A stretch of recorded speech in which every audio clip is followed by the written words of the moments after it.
38 countries over the last 40 years in people development. And I recently had a dance with cancer and asked myself, did I actually make a difference in people's lives?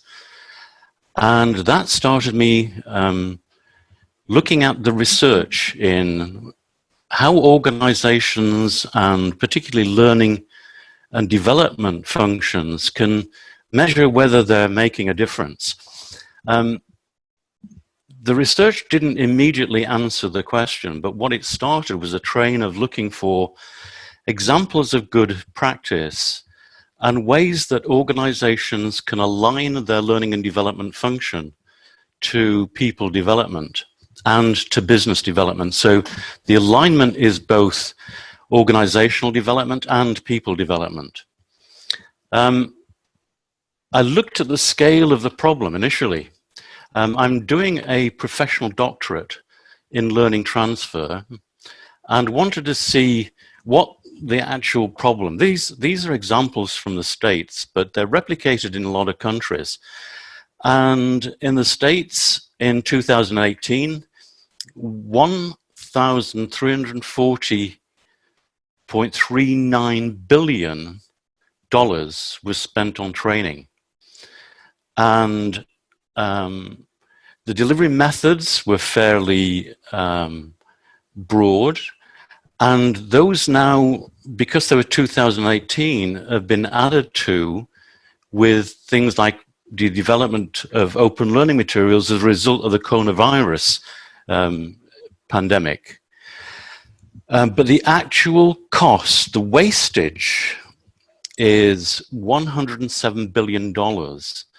And work that we did in Europe said that 90 billion euros is being wasted.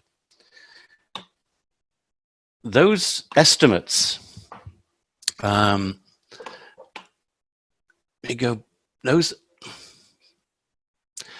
estimates are based on research by Georgeson as late as 1982, where he says that 10% of training results in behavioral change. Mary Bell and Sachs in 2002 said that that was 10 to 30% of training results in a behavioral change and helps. The assumption is then that results for the company and for the individual. But Sachs said that 40% of trainees fail to transfer immediately after training, and 70% falter in the first year after the program, which says the enormous importance of managing learning transfer. And ultimately, only 50% of training investments results in organizational or individual improvement. The issue is we're on a burning rig. Lots of people know that it's burning, and lots of people know what to do, but they're not doing it.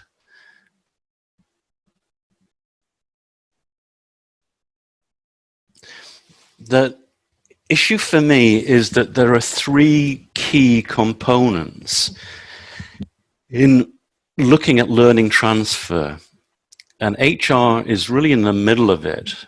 Their role is to provide fit between the business strategy, the alignment of all the policies, processes, and practices, the engagement and commitment of all the stakeholders, in order to establish data to evaluate its contribution to the business. And you see a model developed by Wang that says the host system is underpinned by the HR system, and all the input, process, and outputs need to be aligned with the business strategy. The problem with the business strategy is sometimes there are some implicit assumptions behind the business strategy. And in my experience, organizations put their policies and practices around three broad definitions of the world in which they live. Some organizations, particularly in finance, believe the world is a competitive organization. They build on the best, so they look for best practices. They replicate that in terms of establishing those best practices by competency analysis and behavioral change. And what they look for is conforming to that particular pattern. Do we deal with the two participants now, or do we wait till the end, Ali? Well, I guess we should wait till the end. Okay. I spent 10 years in the chemical industry and was an executive director and a general manager for a multinational chemical company. When we had a sulfate process, we used to produce TiO2, a pigment that goes into paint and plastics. What we were looking for in our slow processes, a sulfate process, where the decision time was 24 hours, if you had a problem at one end of the factory, you could work it out before it got very serious, because the decision time was long. What we wanted our operators to do was to conform to particular practices and procedures. So our system was built around compliance. Conversely, we had a different process, a high technology process built on chloride technology, a pretty volatile chemical, and it was heated by a plasma arc that burned at about 2000 degrees centigrade. You couldn't get, the decision time was in nanoseconds, and you couldn't show them the burner because it was too dangerous. What we had to do was develop understanding, because if you simply train for compliance, people can follow a set procedure, but if that set procedure changes, then they can't apply their new learning because it's different circumstances. What you need to do is develop understanding in people. The cooperation came from when you've got competition externally, but what you need is cooperation internally. You want people to solve customer problems, to innovate. There you can't stay at compliance. You've got to go into helping people understand what's happening in a changing environment and get them to contribute to solutions in teams. The third assumptions, and they're broad assumptions, they're not pure, but they're broad, is where you want collaboration, where there's cooperation externally and collaboration internally. Example of that would be medical devices, a company that I worked with recently that provided the masks for the ventilators that are used in operating theaters. What they moved their strategy towards was much more collaboration. They were looking for ways of problem solving with their competitors and their customers to help them change the way that they were doing. What they wanted was challenge the existing ideas and value diversity. And when I was working with this chemical company in research and development, we were looking for new products to build on. What we were looking for was not the old style of management, which was about enforcing and compliance, but for challenging existing ways of doing it. Now, my argument is a lot of companies have those assumptions underpinning their business strategy. If we're looking for behavioral change, we want measurement systems that actually reflect the strategic alignment of people development in the business. We don't just want people to conform, we want them engaged, we want them to add meaning to what they're doing, and we want commitment. So that requires us to move from a reactive measurement system of getting things done to a standardized system, be consistent, through to a focus system where you want alignment with the business and the business leaders. And you want to drive the business finally in a strategic view where you've got predictive analytics and you want workforce planning. What's also happening around is the world of learning and the world of work is changing, particularly with coronavirus, where open learning material is being used, more responsibility is being placed on the individual to learn for themselves, and we're moving from formal training programs into more informal. The formal learning is usually conducted within an organization, usually within a classroom, run by an expert, and involves a validation and certification process. Whereas informal learning is spontaneous, self-directed, continuous, and lifelong. The world is changing and it's moving. And Tavistock in 2001 said, in a rapidly changing world with reducing discrimination between informal and formal learning, learning becomes part of a learner's arena to accelerate their application. And Zuboff, even in 1988, said, the introduction of coaches into workforce makes the distinction between the world of earning and the world of learning less blurring. We're getting to a point where learning and work are combined. And the changing nature of work and learning is not something that requires time out for being engaged in productive activity. Learning is the heart of productive activity. So the workplace is a learning place. Learning transfer is not just an event, but it's part of it, and if not the major part of a learning process. So organizations spend 80% of their budget on designing learning programs, whereas that's probably only 20% of the payoff. Most of the payoff in learning transfer is the application of learning and the management of the learning process. Whilst the learning transfer may be considered as an end, in reality it's a continuous loop. That what you do in the beginning, how you prepare people for learning, has a comeback to you when you're looking at assessment and evaluation. And I'll come back to that later. I started by saying there are three key focuses on the impact of learning. One is the organization and the nature of the business strategy. The second is the delivery and engagement of the learning intervention. So if you're designing a learning intervention, the content, its relevance, its applicability, and whether it's supported are key factors in enabling that learning to be transferred.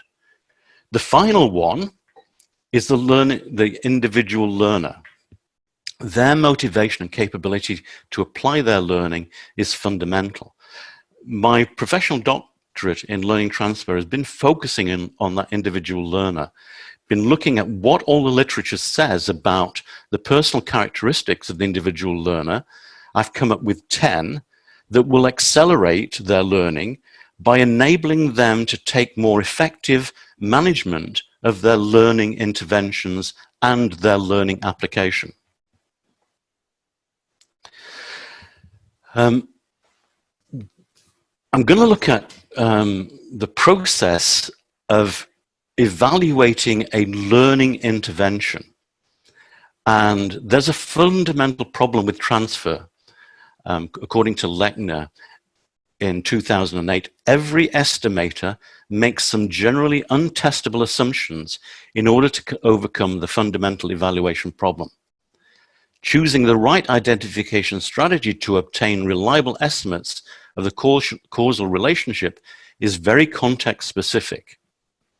Now, I'm going to take you through Kirkpatrick and Phillips' process, where they talk about a reaction to the learning intervention, the learning that comes after the reaction, the behavioral change that as a result of learning, and the results with the return on investment calculation. Most organizations still only evaluate training programs using criteria reaction. And every measure, let me just move that, and very few measure the impact of training on results. The management of the application of learning is something that most organizations leave to the individual. And whilst the individual may come back enthused from a learning intervention, it may be that the way that they're treated when they get back to that work environment determines their commitment and enthusiasm to continue.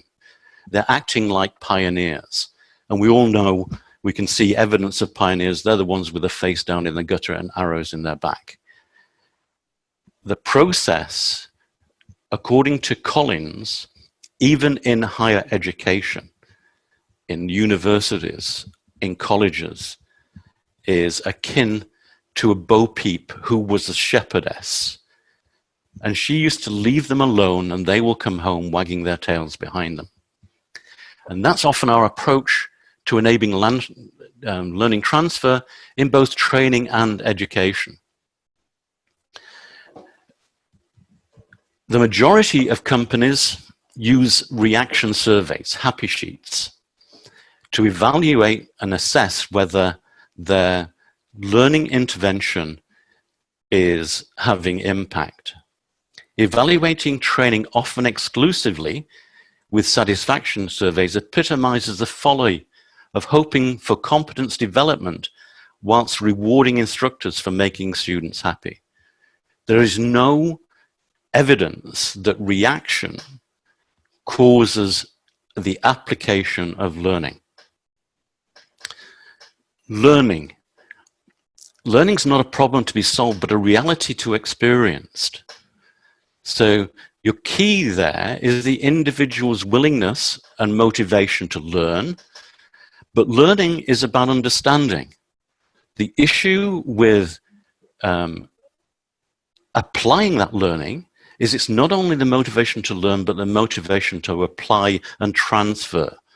In that way, you're looking for the applicability and the relevance of what people are learning and the connection with the individual. The fourth factor, and again, the link between learning and behavioral change is tenuous. Often what we're looking for is excellent practice, but often the assessment of that practice is done on a one-off basis. It's time-driven, so that it's only done once, and it's not done often in a longevity way for a longer period of time. So people will look at it, the evaluation of a behavioral change over a period of time at different places and often inconsistently. And finally, the coming down to results. Wright and Garoy in 2001 referred to the belief that training leads to improved organizational performance as a myth that equates training with goodness. So the model that uses a learning process with reaction, learning, behavioral change results has lots of issues around the linkage between the process of reaction, learning, behavioral change, and results.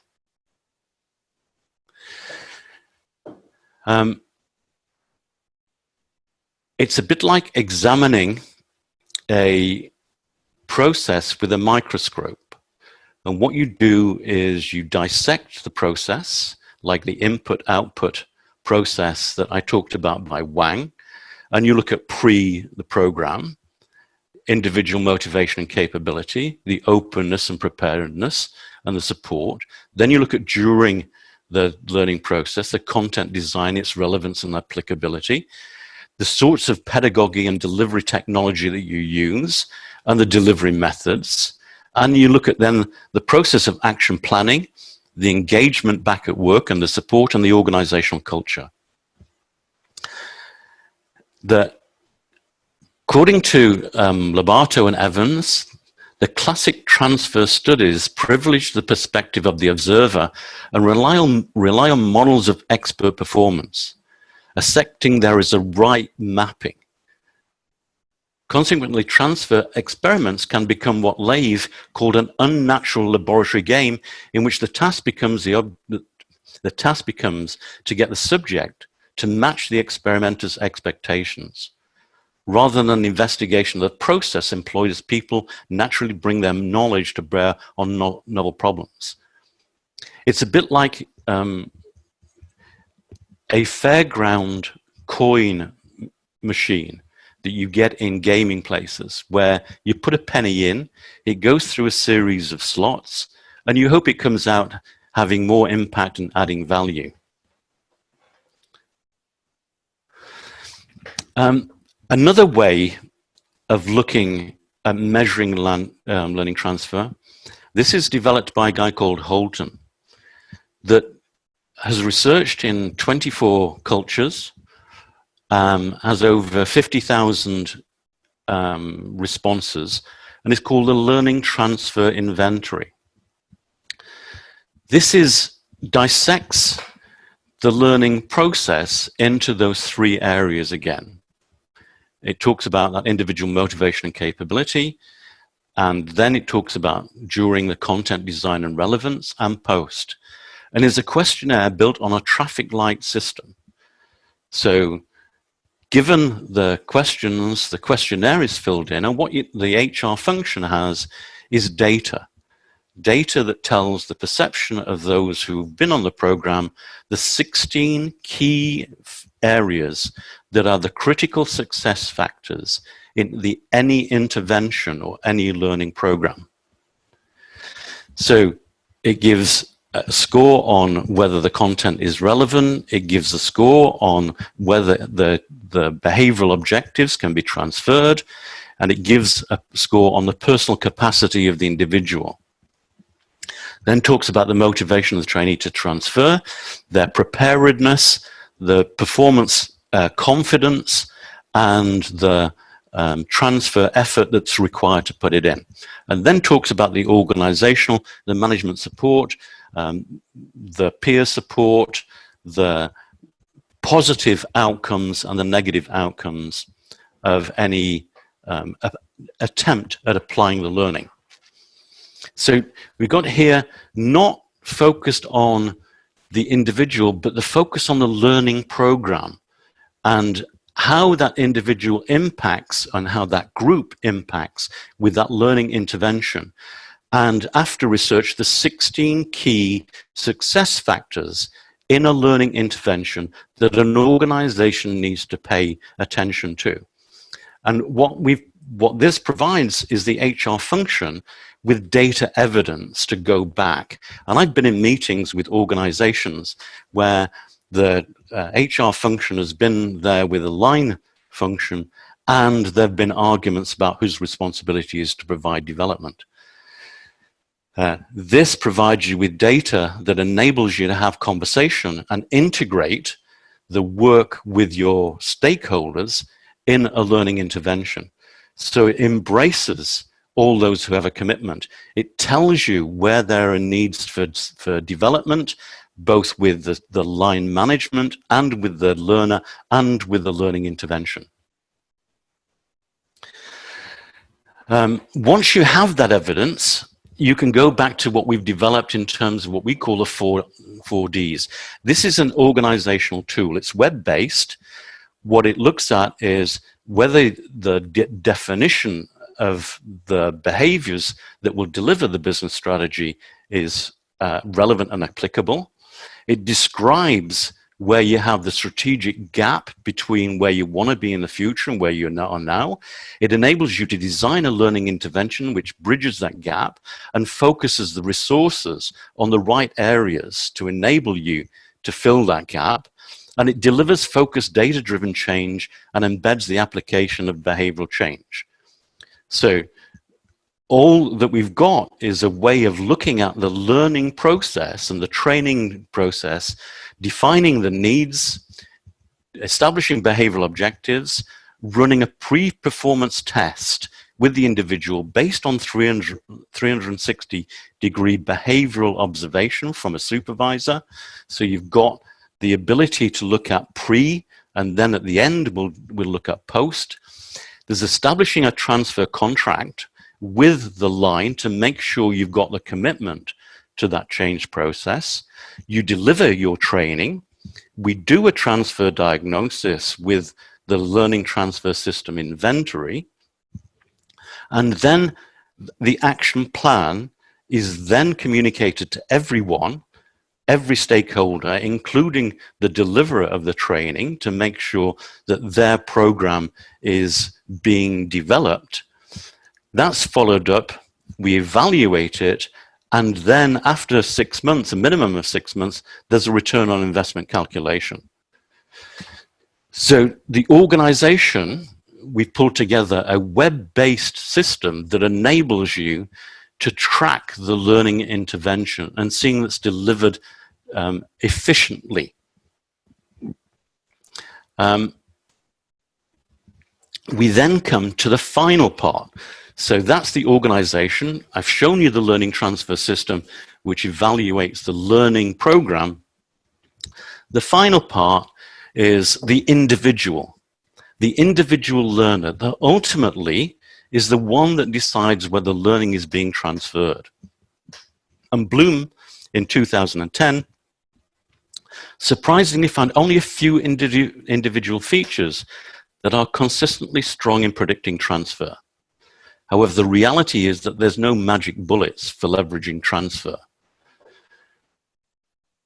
What he means by that is that the alignment between the organization, the learning intervention, and the individual is absolutely fundamental. There are only a few individual characteristics that are employed by the learner when they're applying the learner, but we're talking about individual perceptions. That means we've got individual learners, and it will depend on the context, and it will depend on the learning program, and it will depend on the individual. And it's a bit like not a microscope, but a kaleidoscope, where an individual may be diverse, but what we're looking for is patterns in groups. And if we can establish what the personal characteristics are, we can enable a conversation to happen between the individual and then the supervision and the support that they're getting to enable them to transfer their learning.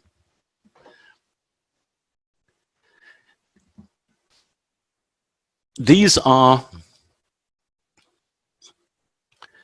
the 10 characteristics that have come from my research on the learning characteristics that people use to apply their learning. So I've worked through Holton's learning transfer system. I've looked and extended his work on the individual characteristics, and I've come up with 10 that contain attitudes, beliefs, values, and intentions, cognitive abilities and skills, and personality states, traits, and behaviors.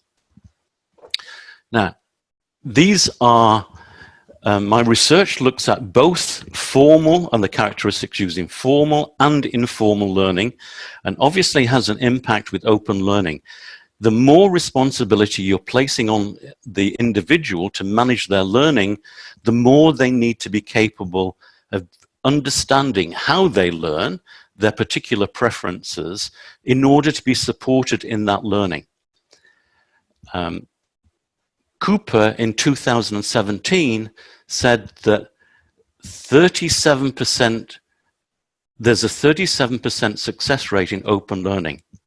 And the problem is not the content of the learning, the design of the learning intervention. The problem is people managing their learning process. What I'm doing with these 10 characteristics is enabling a dialogue between the learner and the support to enable the learner to transfer their learning and gain the support to transfer that learning. So, step by step, this is both a ladder going up, but it's also a loop.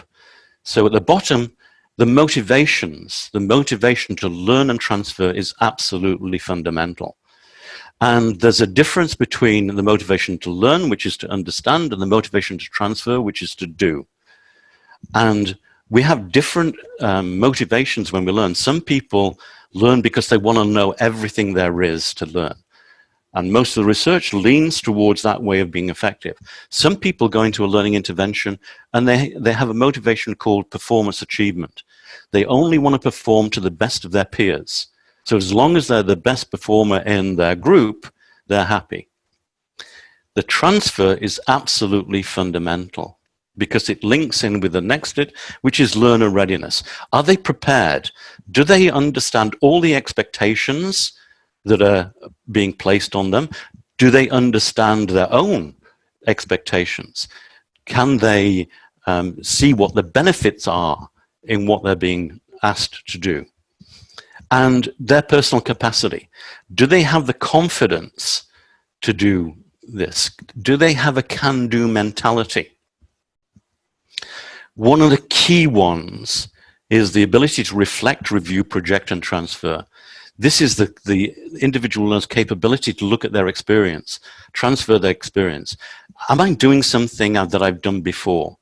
Am I doing is it the same that I've been asked to do? Or is it something that's a bit further away from what I usually apply? And can I generalize this learning to new contexts, which is a fundamental skill? What I need to do is then transform my new learning into this new context. And I need to create a vision of what I'm going to do, or to visualize it, and perform what I'm being seen, or visualizing, or hearing, or doing. The fifth one is learning strategies. This is a big gap. A guy called Thelmier says that there are no taxonomies that are readily accessible to apply learning. Bloom's taxonomy is too complex. So what I've been doing is working with two people at Cardiff to look at a simple taxonomy for learning strategies. And we came up with MUD.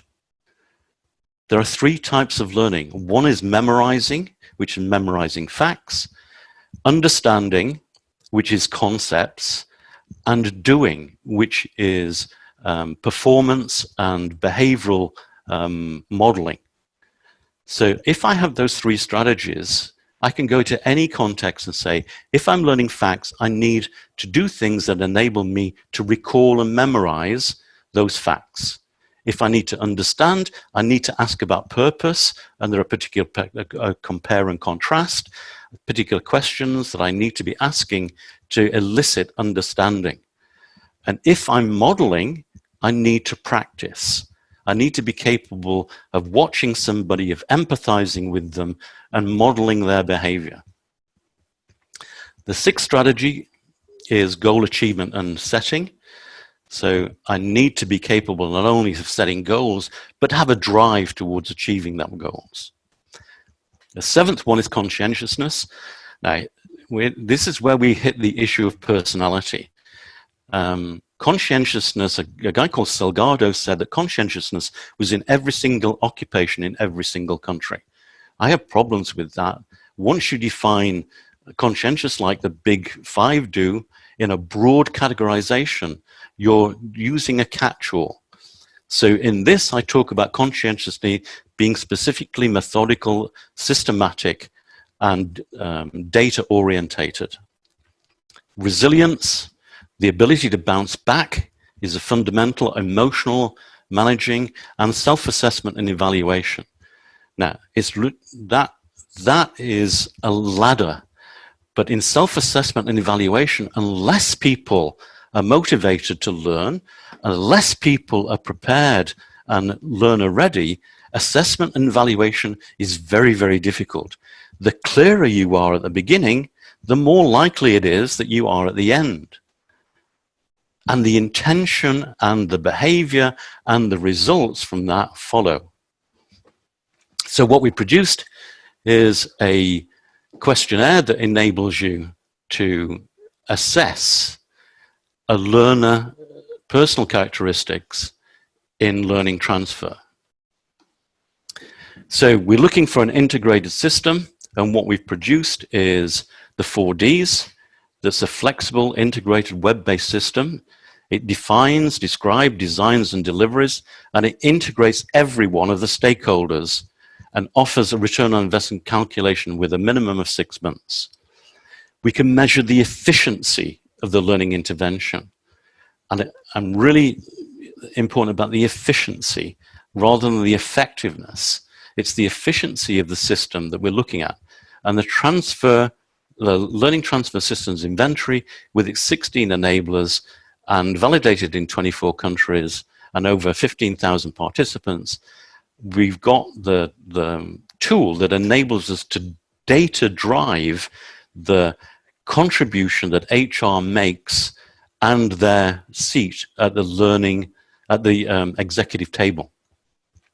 And finally, we've got the ability to measure the effectiveness of the individual learning transfer. We've developed an app that is driven by the individual. Our desire is to change the face of learning, to enable learners to take more responsibility for their learning.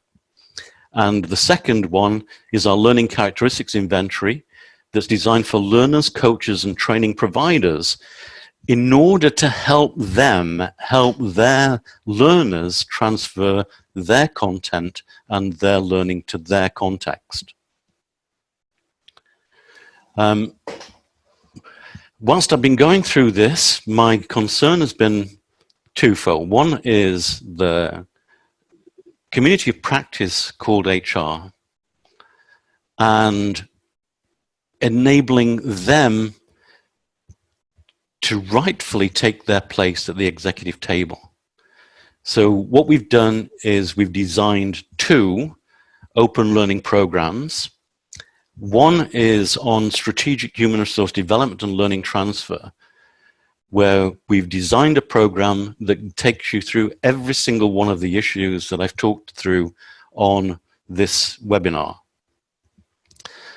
The second one we've done is a basic introduction to learning transfer. When we started this work about 7 years ago, what we found was there's a willful blindness on the part of human resource departments, because we were coming up with the questions that were difficult for them to answer, because they're more interested in results than in, quite rightly, than in the research. But what we found was the data provided them with something uncomfortable about their design, delivery, and management of the process of learning transfer. 80% of their emphasis was going on the design, not on the management of the learning transfer. We've provided in 3 a way of overcoming personal barriers to learning. We've developed an app that's both in Google Store and the App Store that an individual can plug into in any context, whether it's formal or informal. The fourth one is the learning transfer inventory that talks about the 16 process enablers to learning transfer and the impact of a learning intervention, and the learning characteristic inventory, which we're now putting forward to advocate to enable learners to sit down with their coaches and managers and enable them to transfer their learning. At that point, Ali, if you want to come back in.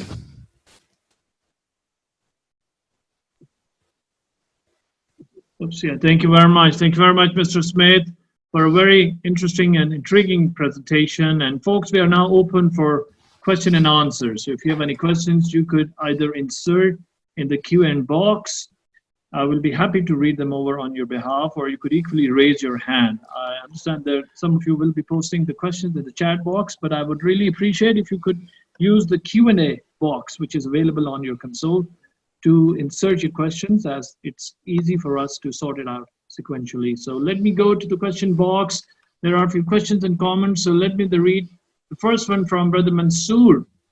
Organizations in 2016 spent $359 billion on training, and the return on investment is not worth it, as concluded by Steve Klevitsky in his article titled "Where Companies Go Wrong with Learning and Development," and published in the Harvard Business Review on October 2nd, 2019. That's more or less like a comment from the slides that you had shared. Any comment further, Mr. Smith, you want to? Absolutely correct. I agree with the analysis. I'm not sure I agree with the conclusion that may be drawn from it. The issue for me is that when I talk to chief executives, I get two impressions. I get two characteristically views of training and development. One is the positive guy who, the chief executive who believes in people development, who no matter what information he got, he's going to run his training program because he almost has a faith in training and development. That's good, and it can be misguided because what he needs is alignment with the training department, the business strategy, and the business. And unless he's got that, or she's got that, you're in cloud cuckoo land. The second one is the pessimist, who, as soon as the economy turns around, training and development is the first, what we call first out the gate, fog. And they're equally as naive because when the economy turns up, they have great difficulty getting the workforce skilled up to deal with the changes. So I think once we can get the issue of establishing where the actual impact of the HR function is when it comes to learning and development, give them responsibility for aligning and engaging everybody in that process, we've got a winner. And I've been in HR for 20 years. I'm still amazed that I'm reading articles that say HR has to justify its existence at the executive table. And we're still using happy sheets. Sorry, I get a lot excited when I start doing that. Do you want me to go to the second one, Ali? Or? Yeah, let me read it from Dr. Mohamed. The question is, how can we assess the cost and return on informal training? Do we need to do so?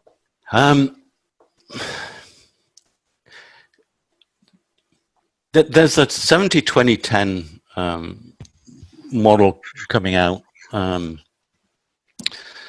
says 70% of the learning at work is informal learning, 20% is formal learning. My argument is that we used to send people off to college and university to be educated. And now the model in education is being questioned, whether universities are providing added value. And I know I'm experiencing it at the highest level at the moment with a professional doctorate. The issue for me is that we need to rethink the models about learning and not make distinctions between informal learning and learning, but make the distinction between learning and say what it is we're helping people to learn. Now that puts a hell of a lot of responsibility on those who've traditionally been about getting things done and only getting things done. But then the issue becomes, how do we know it's cost effective? How do I know as an individual that my informal learning when I'm at work is effective? And it's only by me putting my expectations, my outcomes, my perceptions of what benefits I'll get out on the table that enables me to judge whether the journey that I'm about to take into this learning sea is actually going to be worth it.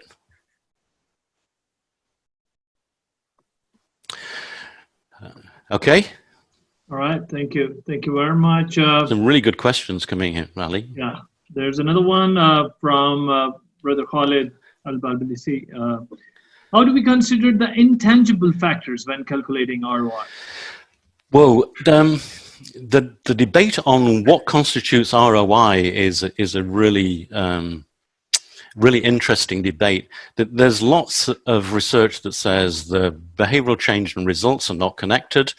And what is connected into an ROI, you can go on large, expensive consultant-based programs and you can measure whatever it is you want to measure. Intangible factors are an interesting concept. I'd like a discussion with you to find out what you mean by intangible factors in calculating return on investment. We take the assumption that if it is a work-related issue, the only way you can do it is by connecting the individual or group with the results that you're expecting in the company.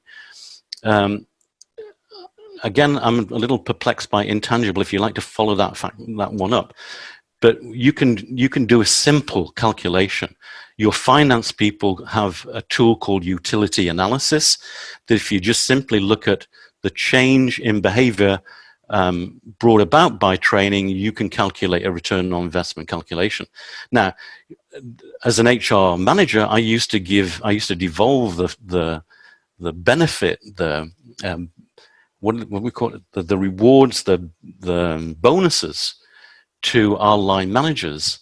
Now, if I had a system that enabled them to calculate what training and what learning they'd experienced, and the bonus was based on a calculation of their contribution and evidenced on their contribution, I've got a clear link with what is tangible and what isn't tangible. Will you be able to calculate that? That's, sorry, Ali, I'm reading. Yeah, please go ahead. Will ROI with an e-learning platform courses? My passion has been over these last 7 years to create a dialogue with the learner, the HR function, and the stakeholders and the business in the learning process. I've spent 40 years in people development looking at how you can look at that dialogue. If an e-learning platform is designed to help the individual, it's no good just throwing them into sink or swim. It needs a dialogue, a learning dialogue with the support mechanisms that you have to build into a e-learning platform. E-learning platforms do not divorce us from the need to support the learners from applying their learning. And the calculation of an ROI is going to be increasingly important, but it requires a dialogue to be undertaken.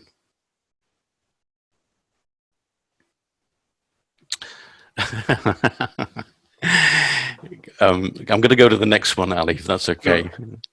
Yeah, what's the difference between personal development and professional development? Sometimes semantics. I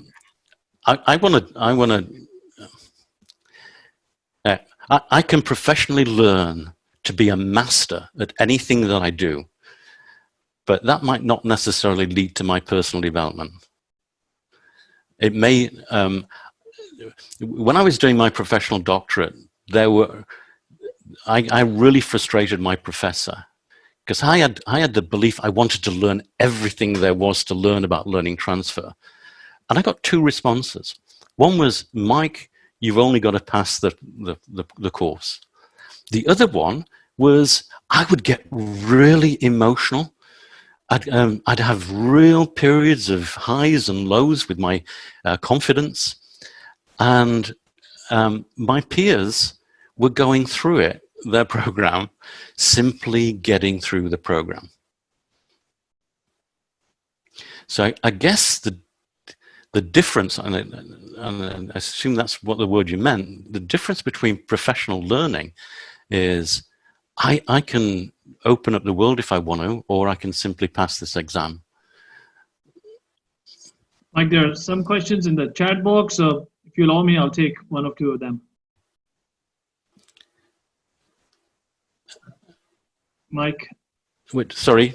Yeah. I'm guessing there are a few questions in the chat box. If you allow me, I'll just pick one or two from there also. Okay, I've got two more in my chat box. So shall I answer those and then you come in? Yeah, sure. What is the app name that Mr. Mike was talking about? If we can have the link. I'll send out these documents so you've got the links.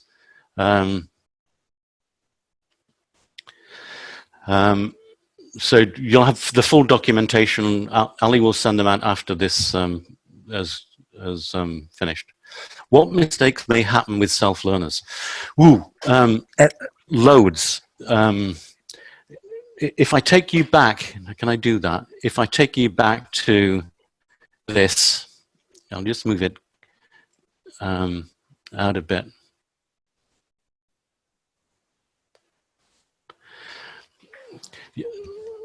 What mistakes may happen with self-learners? They may not have the right motivation to apply and transfer. They may not have the right behaviors in learner readiness that they can't apply. They may see them as irrelevant. They may not have the confidence to do it. They may not have experienced it before. It's all in that process. Each one has both highs and lows, and there's loads of mistakes that you can make. Just the one I've given, the motivation to learn and the motivation to transfer. You can believe that what you're doing is you want to learn everything there is to know, but the only purpose of the learning is to get through that exam. There's loads of pitfalls. That's why I think this learning dialogue is so important. There was a recent radio program I was listening to. My daughter is a primary school teacher. She works with children from 6 to 8. And a bright little girl came to her and said, "Miss, why should I come to school?" So Dawn, my daughter-in-law, said, "I don't know, why are you asking the question?" She said, "Well, all I need to do is Google whatever I need to learn." So Dawn, my daughter-in-law, who's very bright too, just thought for a while and said, "I don't know why you need to school. Why don't you Google it?" And it is. There's so much learning from teachers. But the problem is, when I listened to a radio program recently from a teacher who said, "I opened the door on my new class, and there were 30 bright-eyed young individuals there, and I wanted to know and help each one of them, but I had to teach them maths." And sometimes that combination of what really good teachers do, I'm starting to look at what makes support important. And there are people who had an enthusiasm for their subject that transmitted that enthusiasm to me. There were people who saw in me something I didn't see in myself and brought that out in me. And I really believe that teachers have that an immense capacity to enthuse us and to bring out the best of us. What about line learning? I'm not sure what you mean. If you can give me more information. Online learning. Online learning, 37% success rate. I think it's the future. I think it is where organizations will go. And if they abdicate, it will be worse, because I think what they have to do is now look at how they're going to help people transfer their learning and not just dump them. Yeah. So I'm very optimistic about online learning. I'm very optimistic about open learning. Most of my ex-colleagues are writing open learning and are now being employed as coaches to enable that. And those who are really good are now facilitating learning in the organization.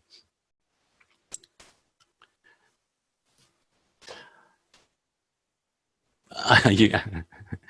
Am I active in KSA? Yes. I've been working with a public sector and a bank in KSA. Thank you very much. Enjoyed the experience. Most of my work now is based on getting people equipped. It doesn't matter where you are. This technology that we're using now is an example.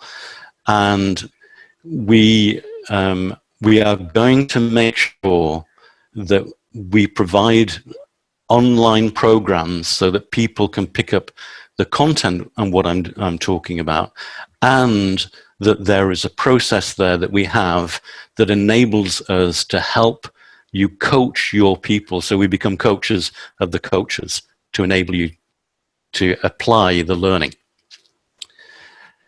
Skills mastery and competency-based education is being recently proposed along the utilization of emerging technologies to prepare an agile. What do you think? Absolutely brilliant. I really have spent I'm a master trainer for an organization called Management Research Group in their leadership effectiveness analysis. And I've spent 10 over 10 years working on competency-based but research-based leadership development. And we've been using 360 degrees competency analysis in the public and private sector. It's not just a matter of going in and dumping them with competencies. It's a matter of establishing the fit between the organization and the competency and behavior of people. I've worked in banks who try and replicate the behaviors of one individual throughout the whole of the organization, and that individual being what they call the best performer in the organization. At least it's clarification. The best part of it is it engages people in a dialogue. The best part of it is that dialogue, if it enables an individual to talk about their competencies and their context, the coach is there to enable them to apply that learning. Because what happens in finance isn't always the same in research and development. We worked with a big, major car manufacturer, and they were running what we call a sheep dipping exercise, where every single one of their people was going on this leadership development program. What they were doing when we evaluated the program is there was a big gap in some of the organizations' ability to apply their learning. Why? Because what they were applying in research and development or production wasn't the same as finance. So when I said that Bloom had said there are a few simple characteristics, but it's not a simple process. It needs that dialogue with the individuals. And that issue of skilled mastery, I think, is really important. All the evidence suggests that performance achievement will get you to be the best of your peers. The issue is that mastery orientation enables you to open up a wide field of learning that enables you to learn from most of the things that you're doing and not just rely on beating the hell out of your peer. Yeah, there is a caller who has raised a hand, Mike. I'll just let Miss, if you allow me, Hannah Aldeep has raised a hand. If you could please, Hannah, introduce yourself and ask the question. You need to unmute yourself. Sorry, Ali, are you asking me to read the last question? Hannah Aldeep has raised a hand here. I think there's for an audio conversation. So I'm just asking to unmute yourself. Hannah, could you please unmute yourself? Oh, okay. Hi, Anna. No. Yeah.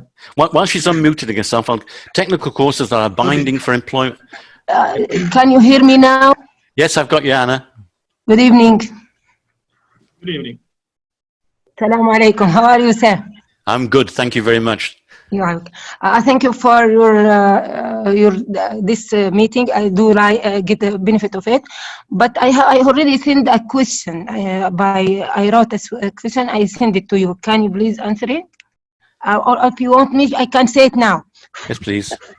Do you think this informal learning by this way, it will be impacted badly on people financially? So as you know, some teachers or some they are working for learning, they are getting their and they are for income for their life by teaching informal learning.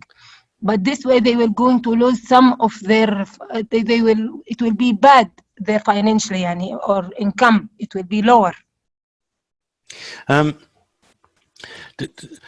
And I think the debate about return on investment is for some people extremely useful. you know, for justifying your existence, they want to know whether you're adding value. I think I'm going to link it with that the course question by Abdullah. Binding on point, do we need to provide ROI on training? For me, ROI is either very, very simple or very complex.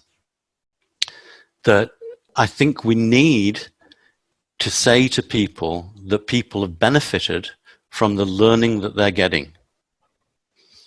For me, that's the minimum requirement for a return on investment calculation.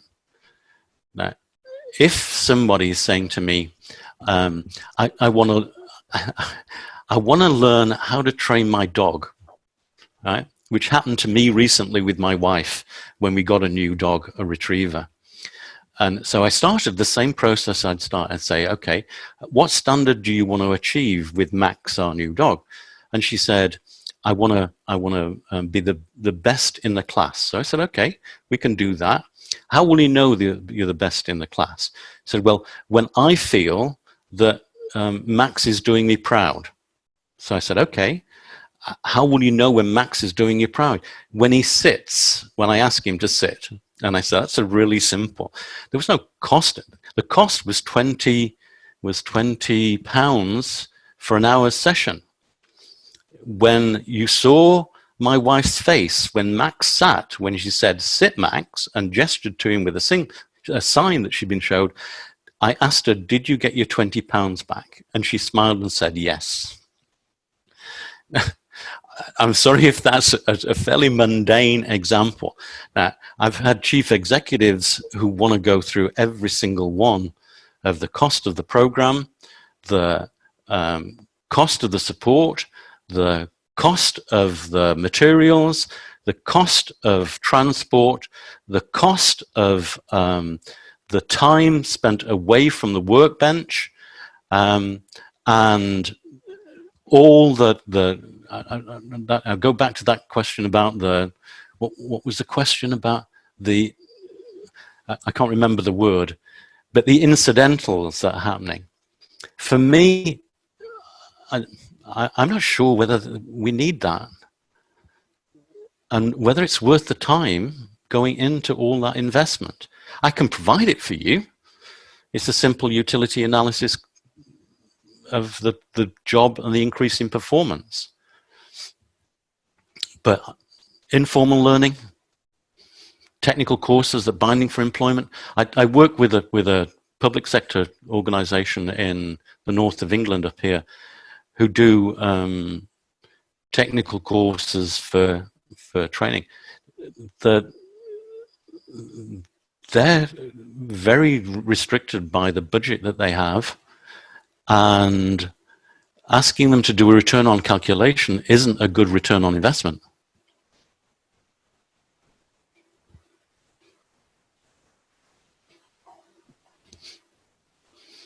Okay? Yes, thank you. And Mike, I understand that you're pressed on time and there are a couple of more questions, so I'll let you rather decide if you can take at least one or two more based on your own choices. Okay. Amro, you're not an advocate of e-learning yourself, though I'm a director of training and evaluation in my institute. One reason why is mainly because the lack of true sense experience of education, not to mention learners' motivation, aptitude toward it in the world full of distracting factors. Comments. I've just experienced. It wasn't open learning, but being given full responsibility doing the professional doctorate, and it's hard. It is extremely hard. The ability to take what someone says to you and find an example that fits with your experience when you're learning is very difficult. And that's that process. I'm just going to move this. That's that process we call reflect, review, project, and transform. If I reflect on something, I'm looking at using, I'm trying to work through your example. If I use an e-learning program, I have to reflect on the e-learning program and find its relevance and applicability to me in this new experience. It may not be what we call a near transfer issue. It may be something that's not in my area, but I've got to be capable of reflecting on that and taking the learning from it. And that can be very difficult. And sometimes I need somebody to help me reflect. So my wife regularly is a source for me that enables me to reflect on what I'm learning and to try and apply it. The review bit is whether what I've reflecting on relates to my current position. And that process isn't easy. It means I've got to take the reflection, I've got to bring it into the immediate, and I've got to see what the implications are for me now. If then I review and say, oh, yeah, now I've got it, it relates to this experience I've had in the past, and what I can do now is transfer this to this new situation. And what I'm doing there is projecting into the future. And I've got to be capable of applying this into the new context. Now, if I've done that, that's a simple act. But sometimes what I'm doing absolutely challenges my existing beliefs and values. And if that happens, it's not a simple task. It's a transformation. And whilst I've been learning, there are times when I've gone back on learning experiences, some of which have been excellent, some of which have been really bad, but they've challenged my assumptions about the way people learn and some of my assumptions about the teaching that I had. So that process from somebody who's in an educational context is extremely difficult in e-learning, unless you've got the support mechanism in to do it. Now, I look at some of the teachers that I've had, and I think they're brilliant. I could learn from them, and some of the teachers that I'm learning from, maybe not, just simply transmitters of information. And I think that's not using their skill. And like the thing I talked about, the teacher who said, I opened the door and there were 30 faces who I wanted to get to know, but I had to teach them maths. Sometimes our curriculums are getting in the way of helping people develop, because it's the curriculum that's become the important thing. And I look at a number of schools in the UK, and I can show you schools where the curriculum has taken the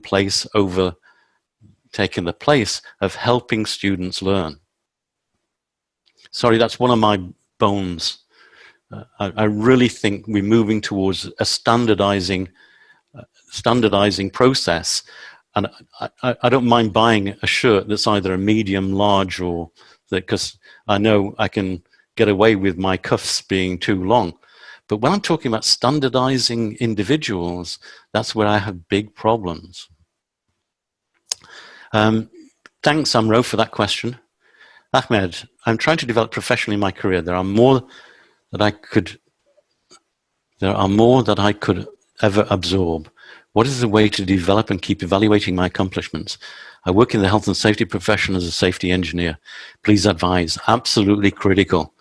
Thank you for all the work that you're doing in this time, and my heart goes with you. The fact that you've asked me that question gives me confidence, Ahmed, both in the sector that you're working with and your attitude, that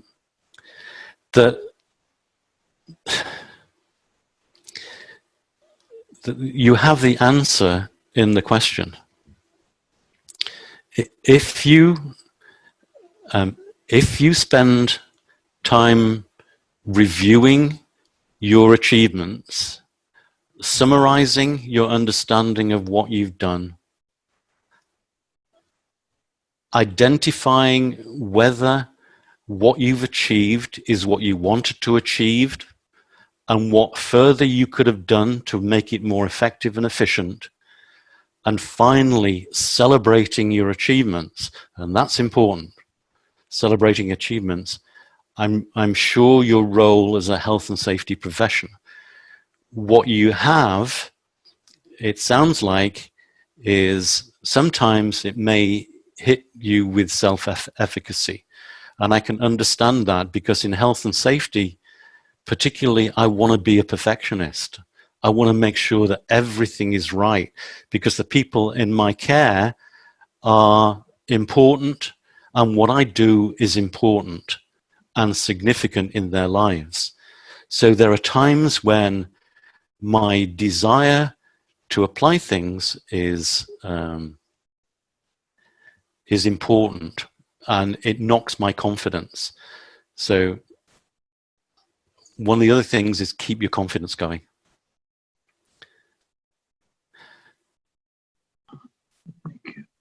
Mike, do you want to take any more, or it's up to you now? I know we have a couple of more questions, but I'm equally pressed on time. And Mansour's giving me articles to read. That's brilliant. Thank you, Mansour.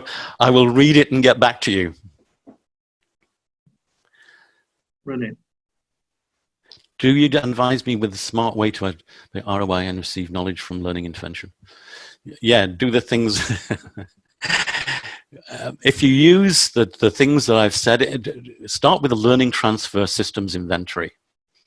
And what I'll download, what I'll give to Ali, will give you the link to the learning transfer systems inventory.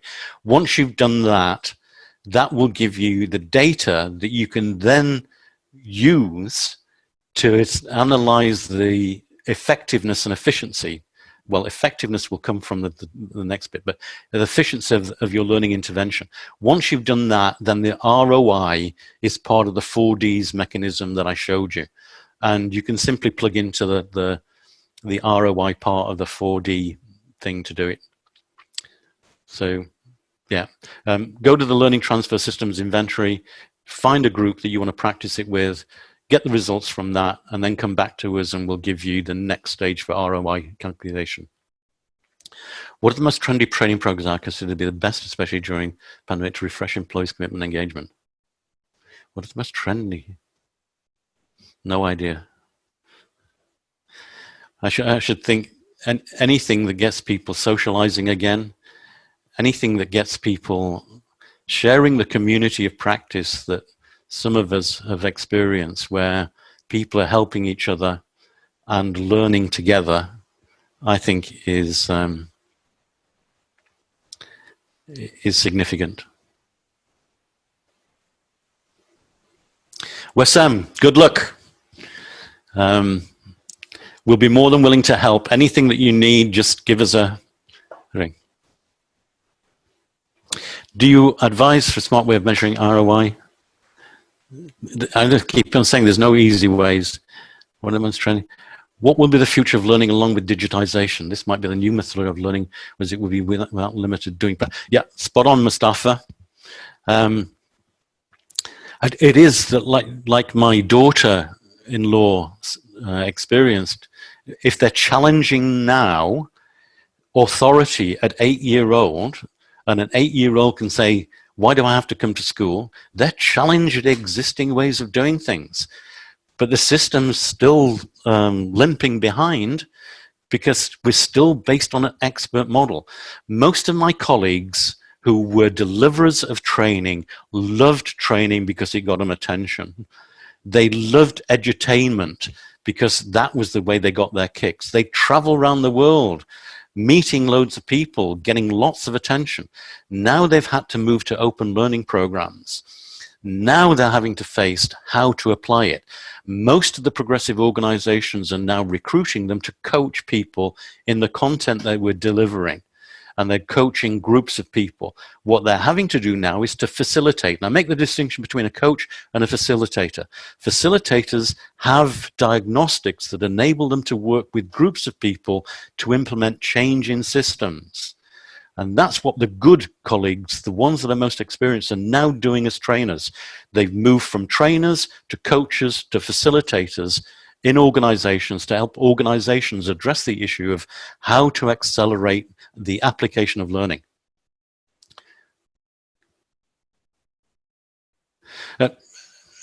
if we invest in online exams, that most of the online programs that I do ask you to produce tests and exams.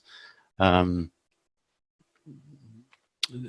validity of the exam depends on the organization. So our course is validated by Coursera. We had to have a structure in the open learning program that provided them with the ability to test whether people understood. The problem that I still have with organizations, again, is one that we're hitting.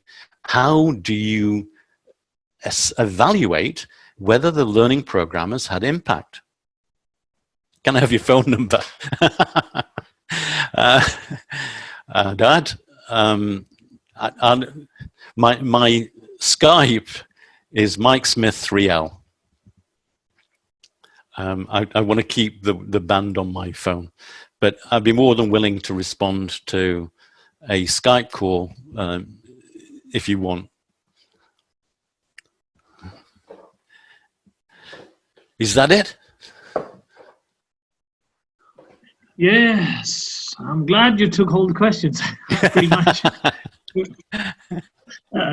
We're doing the moderator's job, so I appreciate your time for that also, Mike. I enjoyed it. It was good. The questions were really, really good. And then no, indeed, shows a lot of issues that are coming out in that part of the world. Yeah. Great questions indeed, audience and attendees. I really appreciate it. I mean, interesting questions and a very, very intriguing experience. Questions. We might have missed a couple of them, so we apologize because of the time constraints. But I would like to end and conclude with a note, Mike, on behalf of GAPMA, I really want to thank you for taking the time to deliver this live webinar. Indeed, it turned out to be quite an interactive experience, as we had tons of questions that are popping up on the Q&A box, as well as we missed a couple of them on the chat box. But I hope people will be able to get back to you based on the contact screen that Mike is currently sharing and on the screen. So please feel free to get back to him. I find him a very humble person and very responsive. So I'm sure you will enjoy your engagement with Mike. So, but with that note, I would like to end. Before I conclude, let me take an opportunity to share my screen. Folks, this webinar was arranged by GPMA, which is the Global Performance Management Academy. This is the new initiative that is being launched, and we are a professional society dedicated to the excellence in strategic planning and enterprise performance management, with a prime mission to provide services and resources pertinent to enterprise performance management. We are ambitious to create one of the largest repositories on the performance management, and currently we are offering a number of certification courses. We will be adding number of them, tons of them.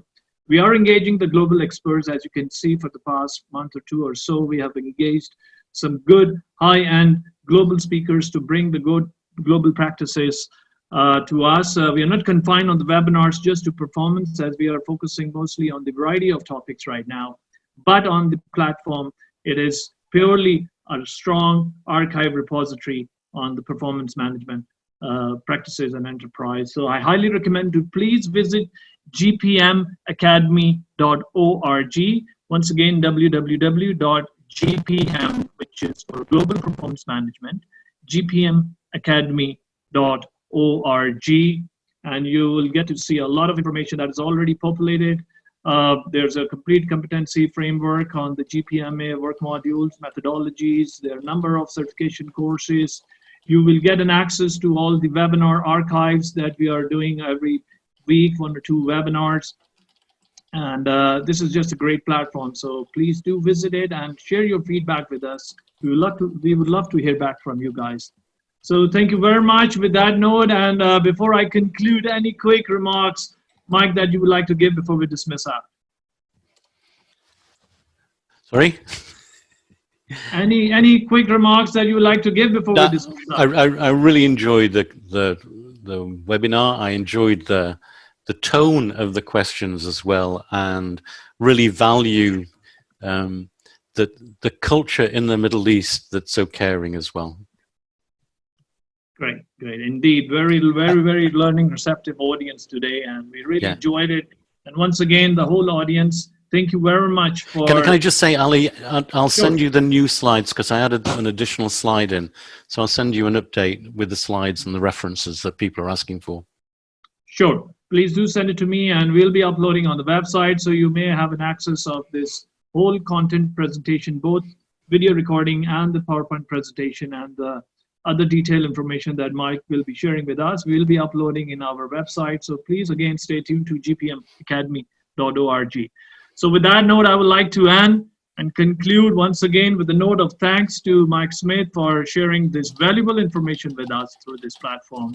So look forward to seeing you all. Please stay tuned to gpmacademy.org for accessing the recorded version and even equally to learn about our upcoming programs, certification courses, and of course, upcoming webinars. So with that note, I would like to end and conclude. So you all have a good day, good afternoon, good evening, wherever you're calling from. Wassalamu alaikum wa rahmatullahi wa barakatuh. Assalamu alaikum. Wa alaikum assalam. Thank you very much, Mike. So you all have a good day. Salam. Take care. Bye. Bye-bye. Assalamu alaikum.